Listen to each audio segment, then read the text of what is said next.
அரசியலில் கூட இப்போல்லாம் வர வர சென்சார்ஷிப்பு தேவை போலவ அப்படின்ற லெவலுக்கு சில பேர் பயங்கரமாக பேசுவாங்க.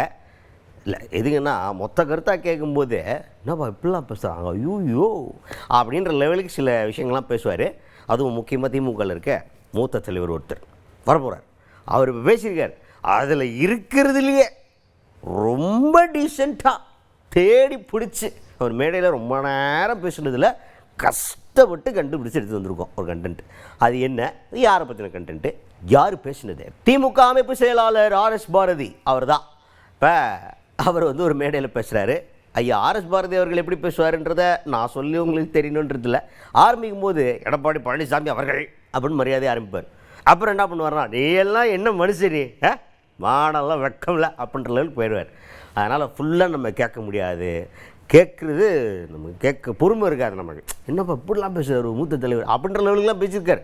ஆனால் அதுலேயே வடிகட்டி ஒரு அளவுக்கு கொஞ்சம் சரி கேட்கலாம் அன்றைக்கி அப்படின்ற லெவலுக்கு ஒரு கண்டென்ட்டு. அது என்ன அப்படின்னு பார்த்தீங்கன்னா, பாஜகவுடைய ஆட்சியின் மோட்டோ என்ன, அவங்களுடைய ஐடியாலஜி என்ன, குலக்கல்வி திட்டத்தை கொண்டு வர்றது தான் பாஜக மாதிரியான கட்சியுடைய ஒரே ஆசையாக இருக்குது. எல்லா ஊர்லேயும் குலக்கல்வி முறையை கொண்டு வரணுன்ட்டு. அப்பேற்பட்ட கட்சியோடு தான் எடப்பாடி பழனிசாமி அவர்கள் கூட்டு வச்சுருக்கார்.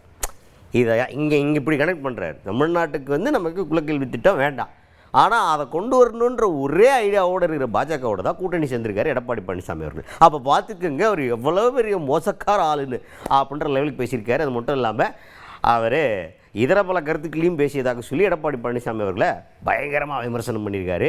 உங்களுக்கெல்லாம் ஒரு இது ஏதாவது இருக்கா அப்படின்ற லெவலுக்கு கேட்டிருக்காரு. என்ன கேட்டிருக்காரு அப்படி கேளுங்க. உத்தரப்பிரதேசத்தில்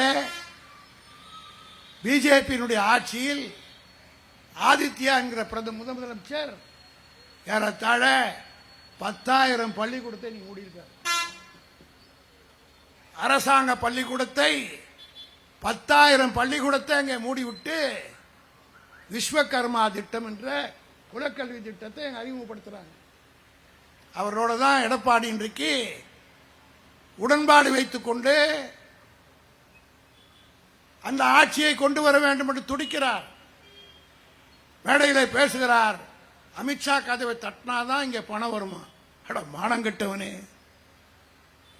எந்த காலத்திலா ஜெயலலிதா யார் கதவையா தட்டியிருக்கா? இதே நரேந்திர மோடி உங்க அம்மா வீட்டுக்கு வந்து சாப்பிட்டு போனார்ல, அந்த யோகியதை ஜெயலலிதாவுக்கு இருந்ததில்ல. சென்னைக்கு வந்த மோடி ஜெயலலிதாவை போய் பார்த்து வீட்டில் சாப்பிட்டு போனாரா இல்லையா?